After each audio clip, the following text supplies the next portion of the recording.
साथियों नमस्कार। एक कुछ ज़रूरी सूचना और कुछ बेसिक जानकारियाँ हैं वो आपको देने हैं। बाकी लिस्ट से रिलेटेड बात बाद में करेंगे।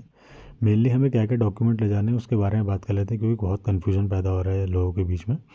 देखिए, चमोली की लिस्ट है, इसमें बताया गया है, ठीक है। आपको कहाँ पहुँचना है? पीएमसी राजकीय इंटर कॉलेज गोपेश्वर के सभागार में आपको डॉक्यूमेंट चेक किए जाएंगे। आपको वहीं जाना है, डीओ ऑफिस बिल्कुल भी नहीं जाना है। डीओ ऑफिस वहाँ जाना है जब आपको कुछ नहीं मिल रहा होगा तो उसके थ्रू आपको जानकारी दे देंगे आपको कहाँ जाना है। बाकी इसमें दे रखा है इसकी डिटेल, तो आपको जिसकी डिटेल दे रखी है तो उसको आपको वहीं जाना होगा। पीएम श्री राजकीय इंटर कॉलेज गोपेश्वर के सभागार में आपको जाना होगा। यहाँ जाइए अपनी काउंसलिंग कराने, ठीक है। बाकी इसमें देखिए क्या क्या डॉक्यूमेंट मांगे गए हैं, क्योंकि इस बार जो है देखो क्या क्या बोला गया। समस्त शैक्षिक प्रशिक्षण अंक पत्र प्रमाण पत्रों की मूल प्रति और एक सेट छाया प्रति का चाहिए। टीईटी का मार्कशीट और सर्टिफिकेट, डोमिसाइल हो गया, जाति प्रमाण पत्र हो गया, ठीक है। और दिव्यांगता से आच्छादित होने वाले अभ्यर्थी द्वारा दिव्यांगता प्रमाण पत्र की मूल प्रति, जो मैंने आपको डिटेल्स अभी आज सुबह वाली वीडियो में बताई थी, उस टाइप की डिटेल्स आपको लेके जानी है, ठीक है। ईडब्ल्यूएस धारक अपना नवीनता प्रमाण पत्र प्रस्तुत करेंगे। और क्या बोला गया है? चयनित होने की दशा में समान पद पर पूर्ण रूप से कार्यरत न होने का संबंधी शपथ पत्र हो गया, ठीक है। उत्तराखंड राज्य से बाहर कोई अभ्यर्थी जिनका भी उत्तराखंड राज्य, मैंने आपको सब कुछ डिटेल में पहले ही बता रखा है कि आपको ये डॉक्यूमेंट ले जाने हैं। तो जिन लोगों ने डॉक्यूमेंट तैयार कर लिए वो ठीक है, बाकी आप लोग कल या कल तक अपना डॉक्यूमेंट तैयार कर लीजिएगा। उत्तराखंड राज्य में विवाह होने से संबंधित विवाह प्रमाण पत्र का आपको शपथ पत्र ले जाना होगा, जो महिला उत्तराखंड यूपी से उत्तराखंड में शादी होकर आई हैं, ठीक है।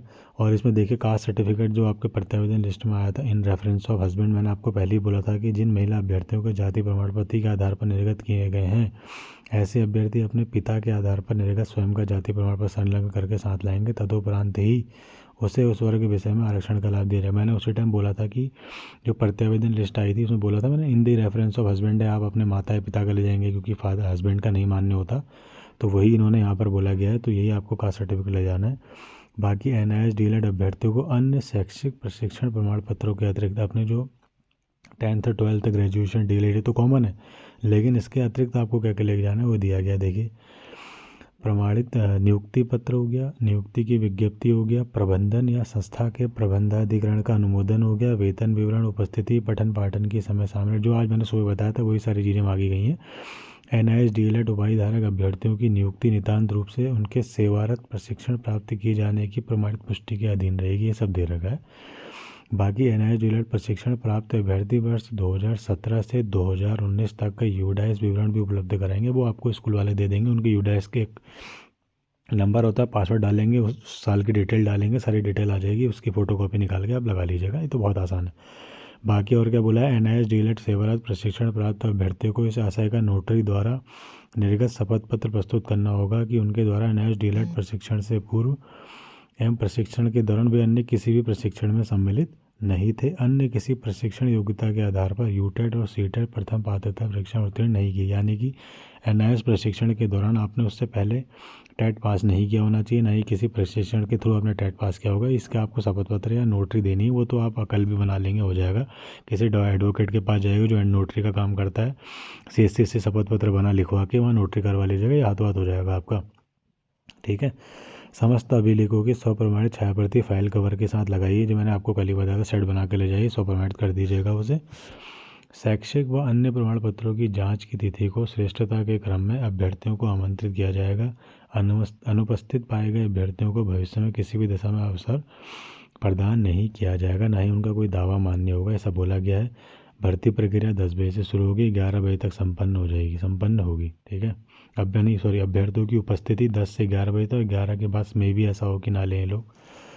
माननीय सर्वोच्च न्यायालय के निर्णय दिनांक 21 नवंबर 2025 के क्रम में ब्रिज कोर्स से संबंधित 169 याचिकाकर्ता अभ्यर्थियों के आवेदन पत्रों को सुरक्षित रखा गया था। जनपद में प्रख्यापित विज्ञप्ति के क्रम में निर्धारित अनुपात में पत्र सुरक्षित रखे गए हैं।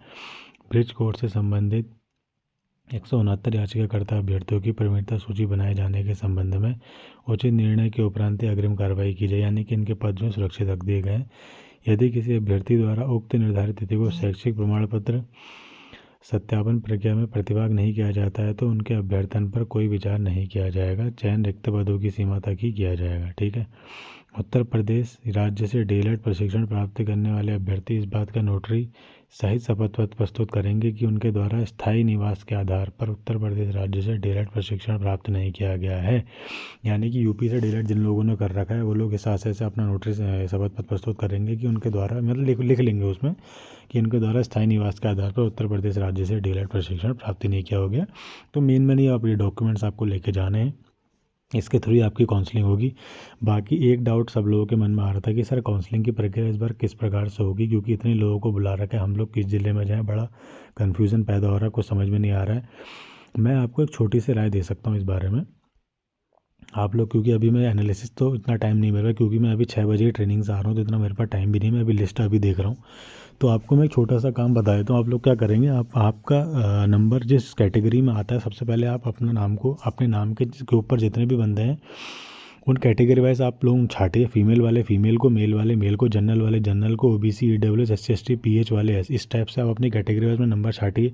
अपना सीरियल नंबर चेक करिए कि आप हर ज़िले में किस सीरियल नंबर पर आ रहे हैं। इससे आपको एक आइडिया मिल जाएगा कि मैं इस ज़िले में इतने सीरियल नंबर पे आ रहा हूँ। कहीं ज़्यादा होगा, कहीं कम होगा, जहाँ कम होगा वहाँ पर फिर चेक करिए कि उस ज़िले में कितनी सीटें हैं उस कैटेगरी में जिसमें मेरा नंबर आ सकता है। फिर चेक करिए कि उस ज़िले में उस होम डिस्ट्रिक्ट वाला बंदा, उसी ज़िले में उसी होम डिस्ट्रिक्ट वाले कितने बंदे हैं, और अदर डिस्ट्रिक्ट वाले कितने बंदे हैं जो दूर हैं काफ़ी। क्योंकि दूर वाला बंदा मे बी एक पॉसिबिलिटी ये रहेगी कि वो ना आए, वो अपने होम डिस्ट्रिक्ट चूज़ करे। फिर उसका आप चेक करोगे कि उस ज़िले में उसका नाम है नहीं, अगर उस ज़िले में उसी का नाम होगा तो मे बी पॉसिबल है कि वो अपने ज़िले में ही काउंसलिंग कराएगा, आपके ज़िले में नहीं आएगा। तो ये पॉसिबिलिटी बना के आप अपना नंबर चेक करिए कि आप किस किस पॉसिबिलिटी के अंदर आ रहे हैं, क्योंकि इसी से ही हम लोग छाट सकते हैं। क्योंकि हमारे पास बिल्कुल भी टाइम नहीं है, कल एक संडे का दिन है जहाँ पर हम थोड़ा बहुत एनालिसिस कर सकते हैं। तो इस चीज़ को लेके आप पहले से प्रिपेयर रहिए कि मेरा क्या सीरियल नंबर बन रहा है, मैं कहाँ पर आ रहा हूँ, ये काउंट करके रखिए। फीमेल हो फीमेल, जनरल वाला जनरल, मेल वाला male, EWS, SC, ST, OBC वाले जितने भी बंदे, सबसे पहले अपना हर ज़िले में चेक करिए कि मैं किस सीरियल नंबर पे आ रहा हूँ। कट ऑफ वाइज देखना आपको, क्योंकि आप एक चीज़ चेक कर रहे होंगे 80 to 83 के बाद कट ऑफ एकदम ड्रॉप आउट हो रहा है, बहुत नीचे कट ऑफ कर रही है। तो चांसेस बन सकते हैं कि मे बी जो है 75 76 वालों का जिलों में नंबर आ जाए। क्योंकि अगर टॉप मेरिट टॉप 20 में बंदे एक ही ज़िले में चले जाते हैं, या अगर आसपास के ज़िलों में चले जाते हैं, तो कहीं अन्य ज़िले जो हैं उनमें जो है संख्या का जो है टॉप मेरिट वालों को कम हो जाएगी और नीचे वाले बंदों का नंबर वहाँ चांस है ज़्यादा। लेकिन अभी ये पता नहीं है कि वो बंदा किस ज़िले में जाएगा। बस हम उसके डिस्ट्रिक्ट, उसकी होम डिस्ट्रिक्ट से अंदाज़ा लगा सकते हैं कि अगर उसके होम डिस्ट्रिक्ट में उसका नंबर है तो मे भी पॉसिबल है कि वो अपने ज़िले में जाएगा, दूसरे ज़िले में वो नहीं जाएगा। तो इसलिए कन्फ्यूज़न क्रिएट नहीं करनी है। सबको आपको होम डिस्ट्रिक्ट वाइज सबकी जो कैटेगरीज़ हैं और सब जितने भी बंदे जो टॉपर हैं, जो टॉप 50 या टॉप 60 तक बंदों को देखिए आप, ये बंदे कहाँ कहाँ जा रहे हैं, इनको कॉमन करिए, एक लिस्ट बनाइए, छाटिए। ये करना ही पड़ेगा आपको, क्योंकि आपके पास कल ही का दिन है। बाकी आप लोग कन्फ्यूज़ नहीं होना है, क्योंकि बाई चांस कहीं ऐसा भी हो सकता है कि जो जिसको चमोली लेना था वो पौड़ी पहुँच गया, उसका नंबर ही नहीं आया। तो ये चीज़ आपको बहुत बाद में खाएगी, अभी नहीं खाएगी, अभी आपको परेशान नहीं करेगी। इसलिए अभी परेशान हो जाइए, बाद में परेशान नहीं होना चाहते हैं तो अब बाकी जो भी आपके प्रश्न होंगे मुझसे आप पूछ सकते हैं। बाकी इसके बारे में डिटेल वीडियो मैं कल बनाता हूँ। अभी मैंने जो आपसे काम बोला है उसको करके रखिए, ठीक है। धन्यवाद।